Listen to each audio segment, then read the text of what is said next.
On this episode of She's Crafted to Thrive, you guys, I am so excited and happy to have Teresa Haddo on the show. She is a watercolor artist and she is the maker and owner of Create Kit.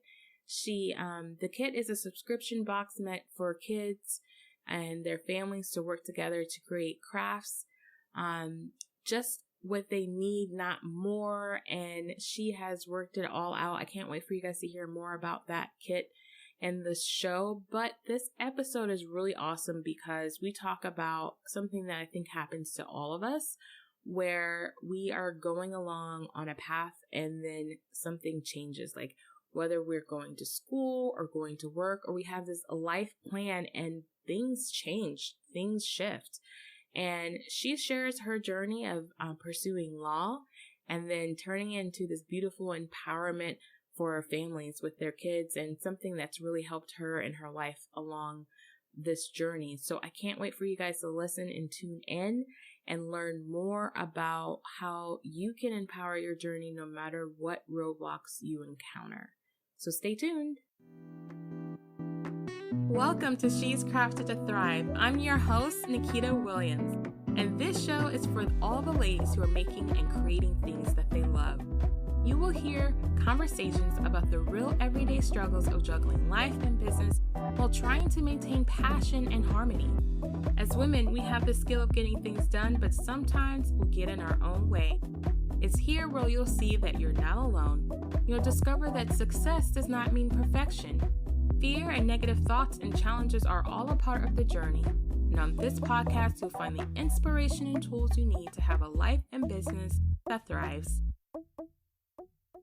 Hey everyone, I'm so excited to have Teresa on the show, you guys. I have been following her for a while. You guys know a lot of the women I've had on the show have come from the Jasmine Star tribe of social curators, and this is another one of those fabulous ladies. She is a mom, a watercolor artist. I always say that all really country. That's where the country comes out. But I'm just super excited to have you on the show, girl. Thank you. I'm so excited to be here, and got to shout out Jasmine for bringing us together. Social curator is so awesome. I love it so much. I've learned so much about my business, and connecting with people with you like you is just so amazing, and it makes entrepreneurship not feel so lonely. Exactly, especially online, right? Like, you can feel really isolated when you're doing this business. Yeah, you stare at a computer screen a lot, and you're wondering who is even watching, who's paying attention. But then I connect with people like you, and it just makes me so happy, and it makes me feel like what I'm doing is actually making a difference in people's lives, and I love it so much. Well, I love your work. Let's first say that. Like, I know we kind of skipped the part, but we'll get there in a second. I just love your work because I love flowers. I love watercolor. But it's one of those things that just seems so abstract to me. Like, I've tried it myself and I don't have the patience for it. I think it's super pretty. It just reminds me of like the beautiful things we see in creation. And for someone to be able to paint that and make it come to life, like on canvas, is like good for you, because not everybody can do it. I'm like the stick person thing. I can draw flowers, but I cannot draw paint. Let's just put it that way. I love it. I love it. I mean, as long as you are using your creativity in some way, it doesn't have to be with a pen or watercolor, but your podcast is how you do your creativity, and that's awesome. And I think that it translates really well, and you have your creative outlet. So everyone can find what they're good at and what sparks joy and go with it. Yes. Well, speaking of things that spark joy, tell us about yourself. Like, we kind of just like started having a conversation and my listeners are like, who is this chick? So tell us who you are, what you do, and give us a little history for you. Okay, so my name's Teresa, and I live in Austin, Texas with my husband, who is my best friend in the entire world, and my now 2-year-old. I cannot believe that I have a 2-year-old, but time is going and he's growing up. I haven't always been an artist. I started out thinking that I was going to be a lawyer. I finished law school and I took the bar 3 times and I failed. every single time. And it took a lot of strength and soul searching for me to sort of allow myself to take a creative journey. But I realized that my outlet for stress is painting. And so when my son was born, I was going through some postpartum depression because he had a undiagnosed lip and tongue tie. He was negative 2 percentile for weight. And I put a lot of that blame on myself. Realize now it's not my fault, but in order to get out of that depression, I turned to painting. I had studied oil painting and acrylic painting when I was in law school, and I realized that with a toddler, you can't really put the brushes down and pick it back up at a moment's notice because your supplies will get ruined. So that's when I dove deep into watercolor and just completely fell in love. And I started sharing my work online, and my friends were like, "You can sell this." And I was like, "That sounds nice." And it sort of just steamrolled from there. And then when my son was around a year old, we were going to a lot of story times and things like that. And I realized that a lot of the crafts that they had at these events were too old for him. And we felt left out of the crafting fun. And so I would come home and come up with craft activities for us to do together. I shared those online as well. My friends loved the things that I was sharing. And I was like, well, I can send you the supplies and teach you how to do this with your child. It's not hard. And that's how my craft box, the Create Kit, was born. Whoa. I feel like I just learned a whole bunch of stuff like in 2 minutes. Like, what happened? Like, I need a second to dissect what I just heard. First of all, you guys, the Create Kit is super cool. I don't have kids. I just think it's cool that there's something like that out there, that you thought of this and it's like your baby, your other baby. And that it's so cool because you're bringing kids and their parents together without a screen to like do something. And I think that's super, super awesome. I love it. So the parents get all the materials that they need to complete 2 craft activities with their kid. I also work with a woman who is a child therapist, and she specializes in kids with ADHD. And so she helps me write a developmental guide. And so that way the parents can see all the learning that's going on when you're crafting with your kid, because they're having fun sticking a sticker to a piece of paper, but you don't realize that that's helping their fine motor skills. That's helping them figure out how to dress themselves. Like, there's all of these things that happen when you're crafting with them. And on top of it, you're bonding and having fun. So it's such a gift that I am able to do this, and getting pictures of kids crafting with their parents seriously is the best. Like, oh my gosh. Every day when I go online, there's a new mom that's sending me pictures of them crafting with their kid. And it's so incredible. That I bet that's so cool to get that. Like, I can only imagine, because I get like from people online who like listen to me, and I'm like, you listen to me? Oh my gosh. Like, I'm like, oh, and it's like, it worked for you? Oh, great. I mean, I knew it worked, but it just makes you feel like, oh yay, I helped somebody. Exactly. Like, I know that, well, because my son is my product tester. And so I know how much fun we have. And I feel like a lot of parents feel so overwhelmed. They feel like they need to spend hours on Pinterest and have everything be all perfect, but that's not real life. We don't have time to go to 5 different craft stores to get the supplies for one craft activity, and you can't buy a single sheet of construction paper anywhere. And so I make it so that it's easy, accessible, and affordable, and they learn while they're doing it. So it's so much fun. Well, that's very cool. You guys got to check it out. We'll have links for all of that in the show notes. But now that I've had you talk a little bit more, I'm going to go back to some stuff you talked about in the beginning of this, which I didn't realize. First of all, I don't know if the audience knows, but I wanted to be a lawyer too. I actually was in high school, and I was on the debate team. I started thinking I was going to do paralegal work. I actually worked in an attorney's office in a real estate firm doing the closing documents. So I kind of thought in my head that I would be a lawyer. And then I realized I didn't want to spend that much time in school, so I didn't do it. But being a lawyer takes a lot of work and a lot of effort. And so was that a goal from like young to like Yeah. where did that happen? And then when did you, I mean, a lot of people failed the exam. Like I've heard people take it like 10 times and they failed it. And on the 11th time, they're like, oh yeah, I did finally pass it. So like what made you say like 3 is enough?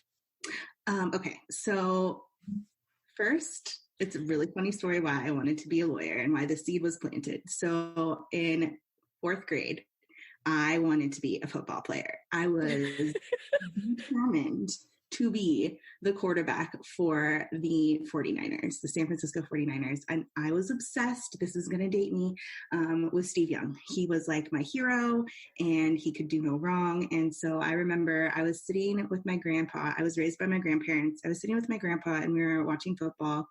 And the conversation that comes up was, what do you want to be when you grow up? And so I was like, I'm going to be a quarterback like Steve Young. And I really pride my grandpa in his response because he could have been like, oh no, girls can't be quarterbacks or play football. But his response was, well, you may want to come up with a career to do during the off season. Like football's only so many months. And like the other months you still have to work. And I was like, okay, well, what's Steve Young? And he was like, Steve Young's a lawyer. I was like, all right, well, I'm going to be a lawyer. And so that's what planted the seed. But then there was a lot of other factors. My dad was in prison until I was 12. And then I went to undergrad and I actually ran a program where I gave inmates legal information. And so that really helped drive the passion. And then when I was in law school, I went to school at night while I worked full-time as a paralegal. And then ultimately the decision to not keep taking it was financial. It is a very expensive test to take, and you have to basically not work for the 4 or 6 months that you're studying. And then you have to take a class while you are also studying, and that class costs money. And so it just wasn't something that I could sustain taking over and over again. And so pivots in life, everything happens for a reason. So grateful for my education because they can never take that away. Yeah. Wow. I didn't know that you did have to take the test. I didn't know about all the other stuff though. That's probably why I didn't go to college for very long. But wow, I think that's pretty, that is a lot to kind of like try to do.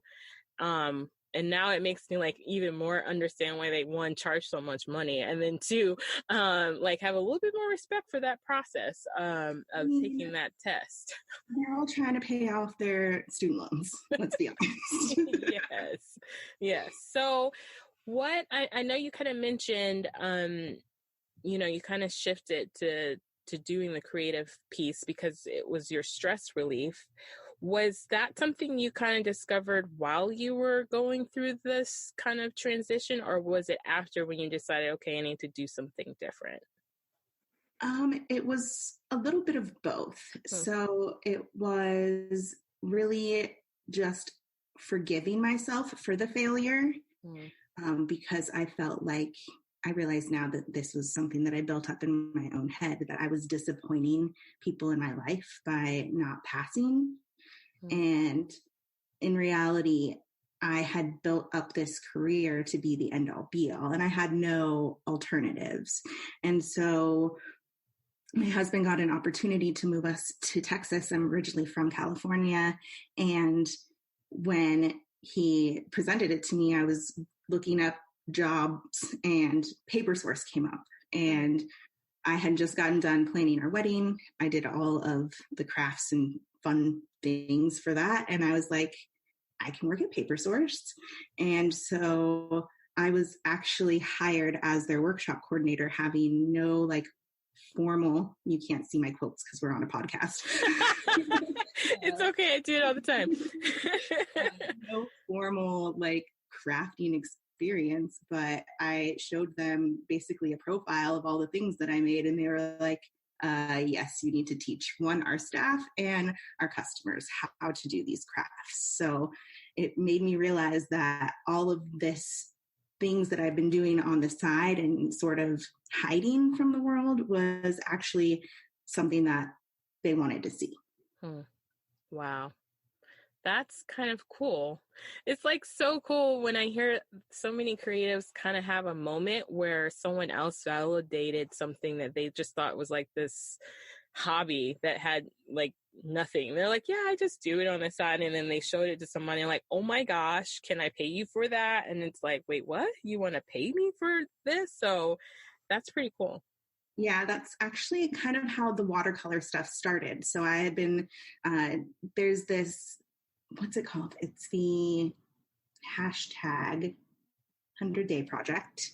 And it's where you pick a craft or activity that you do for every day for 100 days. And so mine was watercolor.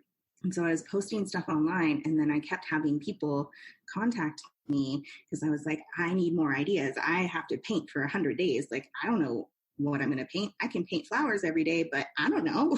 So then I started reaching out to my friends and being like, hey, do you want me to paint you something? And all of them were like, yes, but we have to pay you. And I was like, no, this is just for fun. And then my husband was like, no. Yes. Come on. So yeah, it was just the encouragement, one from my group of friends, and then my husband to be like, yes, you are talented, you can do this. And then it was a lot of trial and error and believing in myself. So I'm very thankful for that 100-day project and for the individuals who gave me ideas for free. And it taught me a lot, like shipping, how you need to pad things or else the post office will bend it because they don't care. Hey, that's a good point. Yeah. I'm at the place where you were years ago with my shop, where I'm trying to start my shop, and there's things I'm realizing, like I thought it would be so simple, like just to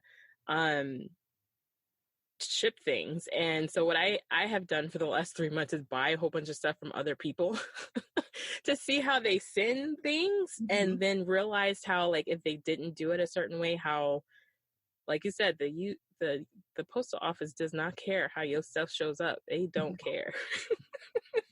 So you gotta make sure it gets there the way you want. So I think it's really cool that you did that. So for someone who's a creative entrepreneur who's kind of thinking about this road of being a creative person, what would you give them as far as advice just starting out? And I'm saying this for myself personally. Even for me, I am a creative people person, if that makes sense. So I know how to connect people to people. I know how to connect with people. My marketing background and just understanding the business side of things I get. But when it comes to like selling a thing that's yours, or it's different. It is different. So my first piece of advice would be to be nice to yourself. It is a head game a lot of times because you often think, well, I'm not getting the traction that I want. Things are moving really slow. You want everything to happen overnight, and that's not reality. So a lot of the people that I look up to, like Jasmine Starr, Rachel Hollis, Amy Porterfield, they have been in their space for years. And I look at them and I'm like, they can do this so easy. But no, they've put in the work.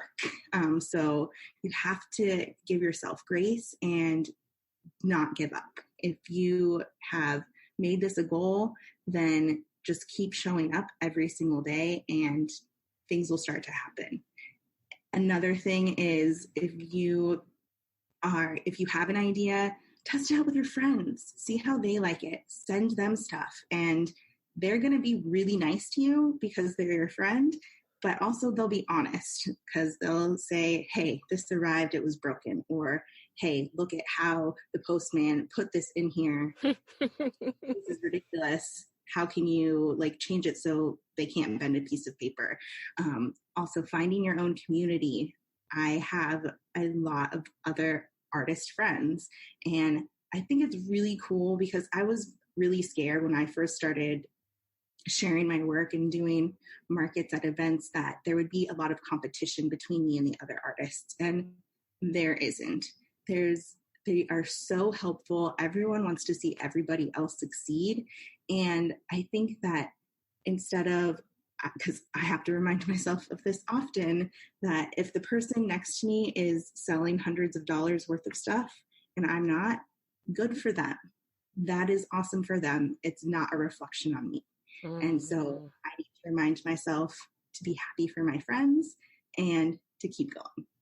You know, I love that reminder so much, because it kind of reminds me of how I think about, like, when we ask people what is their favorite plant.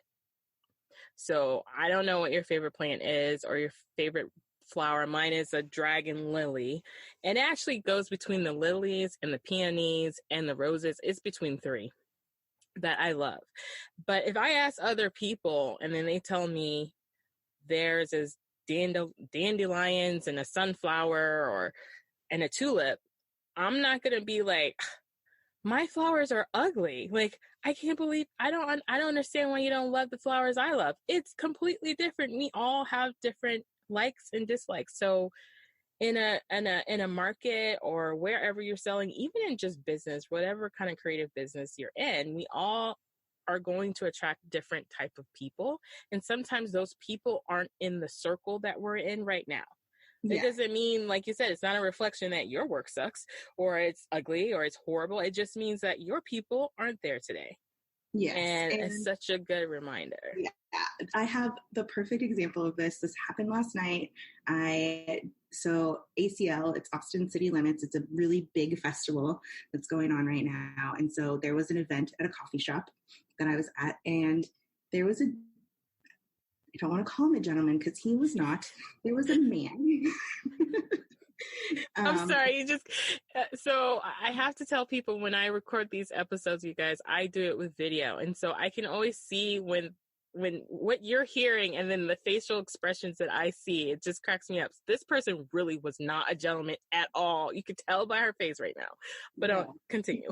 Not a gentleman, but he was standing in front of my table. I have 3 really big originals that I have, but then I have them up there so people can see that I also have prints, so they can see, oh, cool, this is what the original looks like. It matches the print, and if I can't afford the original, I can at least get a print. Mm-hmm. And so he looked at me, looked at his friend, and then said, I can't believe she's at a coffee shop trying to charge this much for one of her pieces. It's not worth it. Yeah. So I looked at him and smiled. No, he didn't, girl. Yeah, he did. Texted my husband and I said, I'm never doing another market again. These are so stupid. It's a waste of my time. I cannot even believe this. Less than 5 minutes later, a woman walked up to me and said, I had already gone through and looked at your stuff. It really resonated with me, so I'm back to buy something. This piece right here reminds me of my favorite uncle, and I have to have it. I'm going to treasure it forever. And you just made my entire night. So thank you so much for creating this piece. I just got goosies. Oh my gosh. It's a definite reminder that dude, he's not for me. Mm-hmm. That woman, she does value my work, and she's the reason why I'm creating the things that I'm creating. Yes. Oh, totally love that story. I'm so glad you said that. Yeah, that gave me goosies because I hear that a lot. We make decisions as business, and I think more so as women, we make decisions purely based on, a lot of times, of what other people are thinking of us. And it's that one person. Like, it's that one person that can, like, just completely throw a wrench into your everything. Why do we give that one person so much power when, like, he doesn't even matter? Mm-hmm. Like, he doesn't even matter. Like, his opinion doesn't matter. And I was really mad at myself when I realized that I was going to let the person that doesn't even matter, like, dictate my business and how I was going to run it. So don't be like me. I think that also the moral of the story is that it's gonna happen. I think that's the thing. It's gonna happen. You're gonna have people who are like Mr. Rude Guy, and then you're gonna have people who love what you do. And it's just the gamut of how beautiful and unique each and every one of us is. It's not a reflection on you. It's just that we're all unique and we all have different things that we like and we don't like. So, that's okay. Like, why are we trying to make everybody be okay with the same thing? That don't make no sense. And don't let the opinion of one person stop you from chasing your dreams. Like, you can't. If you're a creative, you feel it in your soul. And if you stop creating, you know what happens. You feel sad. You get depressed. You go into that bad headspace and cycle. And so you can't let people like that dictate your life. Yeah.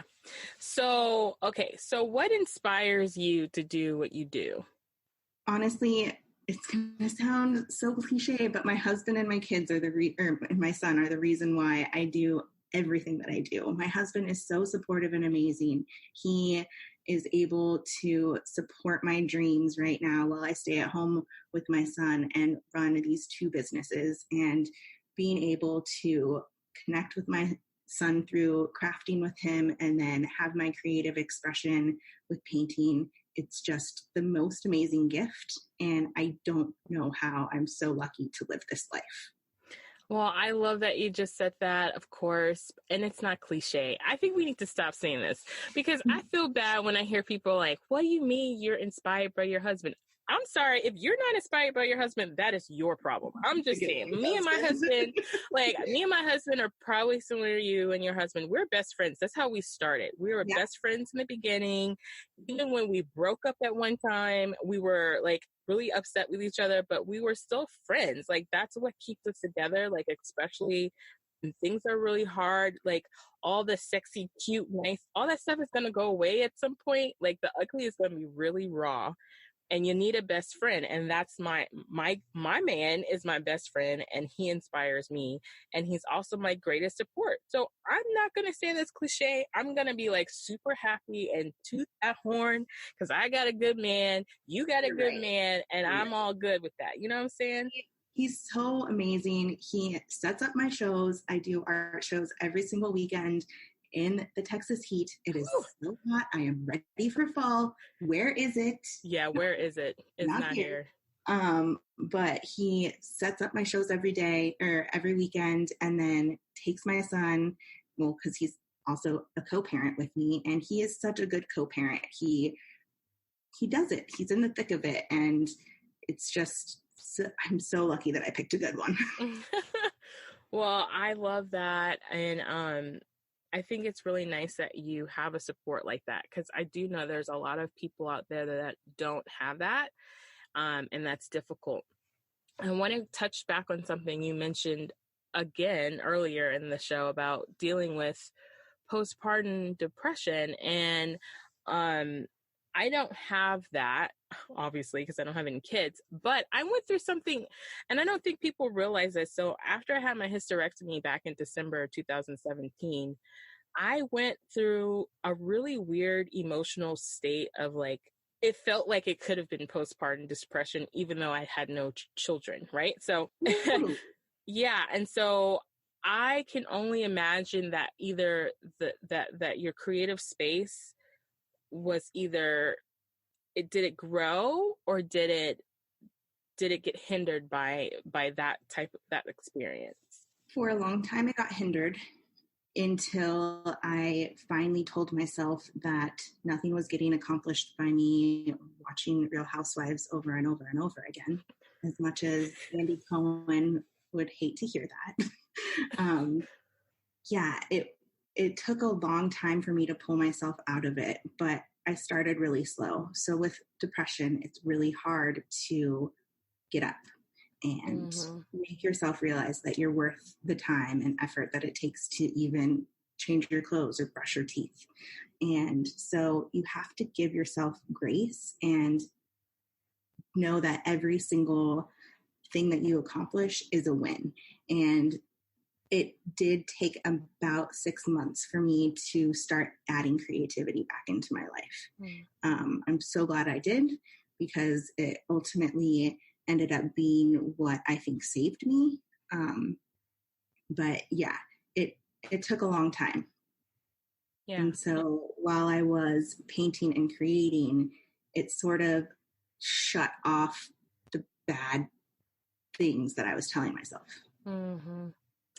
Yeah. Yeah, it takes time. Like, I feel like any kind of depression, severe, medical, whatever it is, whether it's circumstantial, it takes time for you to figure out where you need to be. And it ultimately is a conversation you have to have with yourself at some point to be like, I have to make a decision to do this one little thing differently. Like, I have to take one decision. And so you've said in the show just earlier that you have to give yourself grace. So what does that look like for you? Like, what does that look like for yourself if you're feeling down or having a hard time? It's just the constant reminder that it's all going to be okay. So it's just the, hey, I may have raised my voice at my son, and that's not something that I want to do as a parent.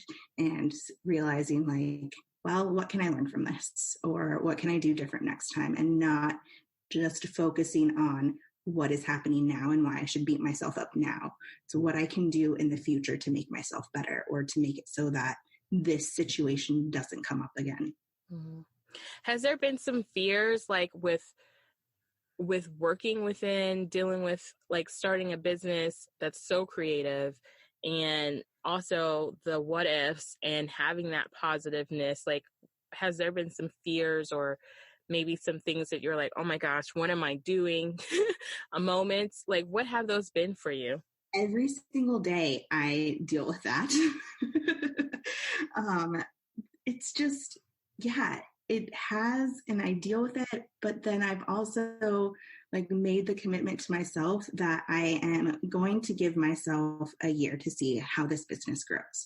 If it grows and it's awesome, then that's fantastic. But if not, I can go back and be a paralegal at the end of the day. I can still create and do all of those things outside of work if I need a paycheck to help my family live. Mm-hmm. But I know that this is a goal that I'm giving myself for a period of time, and I can either exceed it and blow it out of the water, or I can go back to what I was doing before. And right now, with the amount of dedication and things that I am doing, I'm blowing it out of the water. And even though it doesn't feel like it some days, my little cheerleader, my husband, is constantly reminding me, like, hey, you tripled your subscribers for the Create Kit in the past 2 months. Like, that's awesome. That is awesome. Or, hey, you may not have gotten as many sales as you wanted, but you do know that that person that you met 2 weeks ago is now contacting you because they want a commission piece. And that means they like your work. So as much as you don't like it right now because you've been in it for 3 weeks, they're going to love it. So it's right.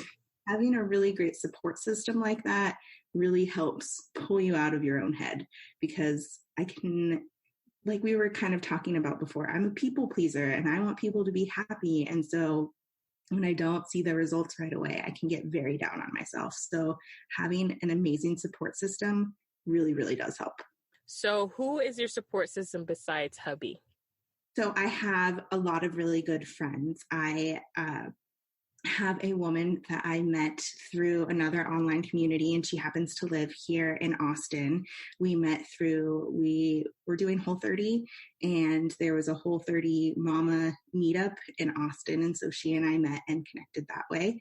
And then I was also part of an online community in Reddit where all of the people that were pregnant in September and due in September of 2017 all got together. And one of the moms also lives in Austin. And so she and I hang out.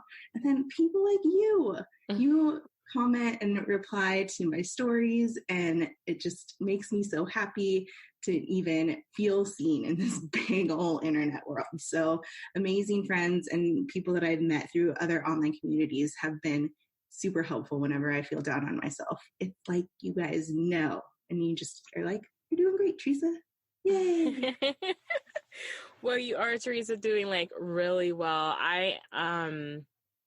I've been following you for a year now. How long has it been though? Has it been a year? Have you been a social curator for longer than a year? No, I only started social curator 4 months ago, and I started because No way. Yeah.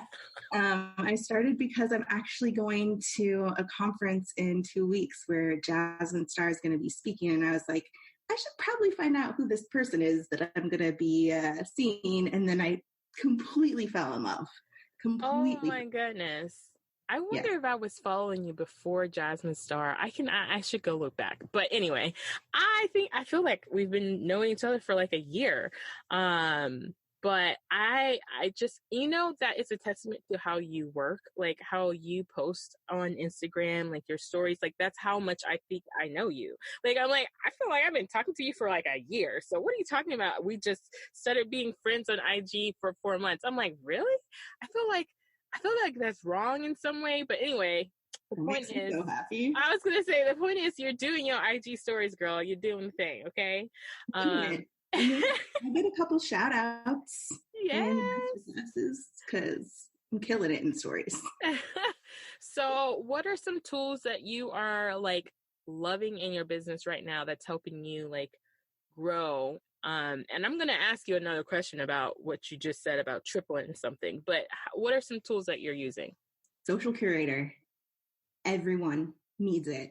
Mm-hmm. I was so overwhelmed with being consistent on social media. I didn't know what captions to write. I didn't know what pictures to post. And that honestly has been a game changer. And then the community in that group is just so incredible. I also invested in Marie Forleo's B School through Amy Porterfield, and that has definitely taught me a lot of things about business and marketing that I would probably still be researching right now. So those two things have definitely helped grow and change my business completely. Yeah, I've heard a lot of great things about B School. Is it called B School with Marie Forleo? Yeah. I've heard a lot about it. It's really great for people who are kind of starting a business. Yeah. I wouldn't say if you've been in business for like 3 or 5 years, that's a place for you, but it's definitely, if you're thinking about starting a business, it's definitely one that you want to check out because Marie Forleo is definitely like the guru of starting up a business kind of person. Yeah, and there's a ton of free resources that she has online. So if you are not sure if it's the right investment for you or your company, then I suggest she has a YouTube channel and you can go down that rabbit hole. Yeah, she's got tons of free content, you guys, like so much free content. So it's not like you're not going to learn something if you're trying to figure it out. But yeah, I really think that there's a lot of really great free resources that are out there.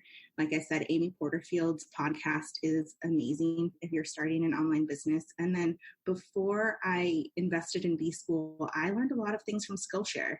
They have a lot of really good, helpful information. It does take a little bit of time to dig and find out if the class is right for you. And that's ultimately why I decided to join B School, because I was spending so much time watching videos that were kind of not in the direction that I needed help with at that exact moment. Gotcha. Yeah, that makes sense. So you said you've been growing, and I saw this on your Instagram. You were saying your subscribers has grown 3 times. Mm-hmm. So what did you do to experience that? So it's just really just sharing on social media and growing my email list. And I created an opt-in, and I've been collaborating with other members of Social Curator and using their platform of already existing members and sharing the tools and resources that I have to give to other parents with kids.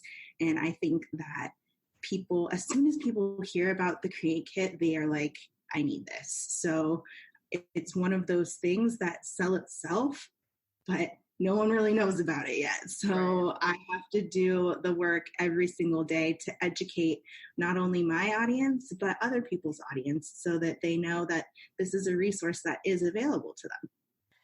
Yeah, collaboration is the biggest tool in business, in my opinion. Look, in my humble opinion, collaboration is, especially online, it's kind of like networking, but online it's more, people call it more like collaborating, but it's the same thing. It's networking. It's like getting in front of the right people who will support you, who will cheerlead you, who will share with their tribe without having a huge ta-da about it. They just really believe in your cause or what you're doing, and you are sharing something valuable to their audience. And I think I can tell that that's working for you just based on like the different connections you've been making, like you were saying, and the fact that you've seen that in your numbers is like proof that being consistent isn't necessarily always about posting. It's about consistently reaching out to people that are your people, right? Yes. Like, And to be of service. Like when I go on someone else's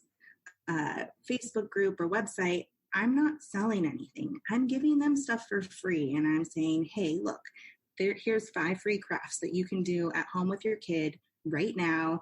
And if you like the way that I'm teaching you and what you're learning, then you can come over to my site and see if what I have is right for you. But if you don't, that's cool too. Take these crafts and go have fun. I just want to help people connect with their children and provide them pretty things for their space, really. you know, you're a smarty pants. Like that's like, I'm sure that gives you a lot of feedback too on like the crafts that you do later for your subscription box. It's like a really great way to do like a free what is it, a free test group or something like that.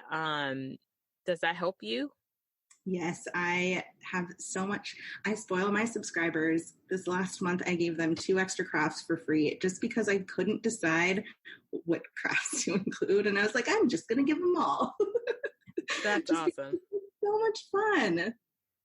That is so awesome. Well, you guys heard it here that if you sign up for her subscription box, you're going to get extra goodies and lots of value. And I just think it's really great what you're doing. I honestly feel like somebody also needs to come out with one for like couples, like things that you do. Because my husband and I always have this conversation. We're like, like if we want to do something that's not screen related, it's like a really hard thing to do. Like, you know what I'm saying? Like to schedule that out. You don't want to go out to a restaurant and spend like $100. Like, yeah. No. Yeah, exactly. So that's like adult friendly. But anyway, I love that you're doing this. I am so excited that you're like on the show and you're sharing your story and your gems with us. I have one more question, and that question is, what has been your biggest fear to date that you have now, like you look at it and you're laughing at it? Like you're like, why in the world was I afraid of that? Failing the bar. Okay.